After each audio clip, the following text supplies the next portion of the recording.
সবচেয়ে দামি ধাতুর নাম কি? সবচেয়ে দামি ধাতুর নাম ক্যালিফোর্নিয়াম। সবচেয়ে ভারী মৌলের নাম কি? ইউরেনিয়াম। সবচেয়ে হালকা মৌলের নাম কি? হাইড্রোজেন।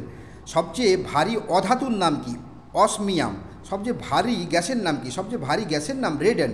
সবচেয়ে হালকা গ্যাস দুটো হলো হাইড্রোজেন ও হিলিয়াম। সবচেয়ে হালকা ধাতুর নাম কি? লিথিয়াম। সবচেয়ে ভারী ধাতুর নাম কি? পারদ। ছটি নিষ্ক্রিয় গ্যাসের নাম কি? ছটি নিষ্ক্রিয় গ্যাসের নাম helium, neon, argon, krypton, xenon, radon. Sophia robot কোন দেশের অধিবাসী? সোফিয়া রোবট সৌদি আরবের অধিবাসী। উষ্ণ বা গরম রক্তের প্রাণী কোনগুলো? পাখি ও স্তন্যপায়ী প্রাণী। শীতল রক্তের প্রাণী কোনগুলো? সরীসৃপ, উভচর, মাছ, পোকামাকড়, মেরুদণ্ডী প্রাণী। নন্দা দেবী ন্যাশনাল পার্ক কোথায়? উত্তরাখণ্ডে অবস্থিত। ভীমবেটকার রক শেল্টার কোথায়? মধ্যপ্রদেশে অবস্থিত। হৈশালা মন্দির কোথায় অবস্থিত? কর্ণাটকে অবস্থিত। আলেকজান্ডার ভারতে আক্রমণের সময় মগধে কোন বংশ রাজত্ব করেন? নন্দ বংশ রাজত্ব করেন। বিশ্বের বৃহত্তম হ্রদ কোনটি? বিশ্বের বৃহত্তম হ্রদ কাস্পিয়ান সাগর হ্রদ।